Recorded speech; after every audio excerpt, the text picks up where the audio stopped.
Guys, നമുക്ക് ഇങ്ങനത്തെ ഒരു പിൻട്രസ്റ്റി എസ്തെറ്റിക് വാൾ ഡെക്കർ ഉണ്ടാക്കിയാലോ?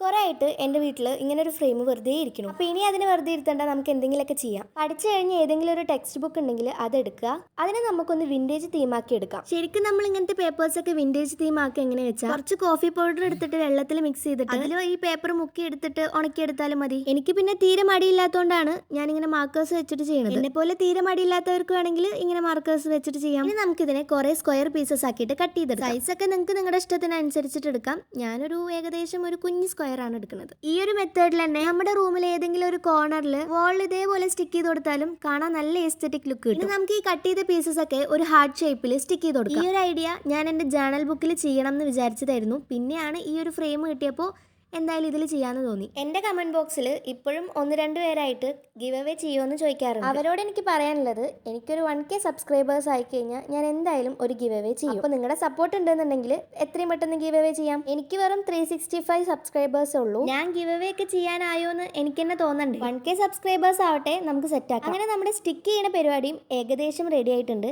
ഇപ്പൊ ഇത് കാണുമ്പോൾ ഒരു ഹാർട്ട് ഷേപ്പ് ഒക്കെ തോന്നുന്നുണ്ടോ? അപ്പൊ എന്റെ റെഫറൻസ് പിക്കിൽ 2 ബട്ടർഫ്ലൈസും കൂടി അതിൽ ആഡ് ചെയ്യണം. ബട്ടർഫ്ലൈനെ ഞാൻ വരച്ചൊട്ടിച്ചപ്പോൾ ഇങ്ങനെയാണ് ഇരുന്നത്. അതെനിക്ക് ഇഷ്ടമായി. പിന്നെ എന്റെ ബുദ്ധിയിൽ തോന്നിയ ഒരു ഐഡിയ ആണ് ഞാൻ ഇനി ചെയ്യുന്നത്. എന്റെ കയ്യിൽ കുറച്ച് ബേബീസ് ബ്രെത്ത് ഉണ്ടായിരുന്നു. ഇതിന് അത് കുറച്ച് മാച്ച് ആയിട്ട് എനിക്ക് തോന്നി. സോ ഞാൻ അത് കുറച്ച് അവിടെ വെച്ചിട്ട് നമ്മുടെ സാധാ ചാക്കുനൂലില്ലേ, ആ നൂല് ഒരു റിബൺ പോലെ ആക്കിയിട്ട് അവിടെ സ്റ്റിക്ക് ചെയ്ത് കൊടുത്തിട്ടുണ്ട്. അപ്പൊ ഇത്രേ ഉള്ളൂ. എന്തായാലും ഫൈനൽ ലുക്ക് എനിക്ക് നല്ല ഇഷ്ടമായിട്ടുണ്ട്. എങ്ങനെയുണ്ടെന്ന് നിങ്ങളൊന്ന് കമന്റിൽ പറ. അപ്പൊ ഈ ഒരു വീഡിയോ നിങ്ങൾക്ക് ഇഷ്ടമായി എന്ന് വിചാരിക്കുന്നു. ഇഷ്ടമായി കഴിഞ്ഞാൽ ലൈക്കും കമന്റും സബ്സ്ക്രൈബും ഒന്നും മറക്കണ്ട. അപ്പൊ ബൈ.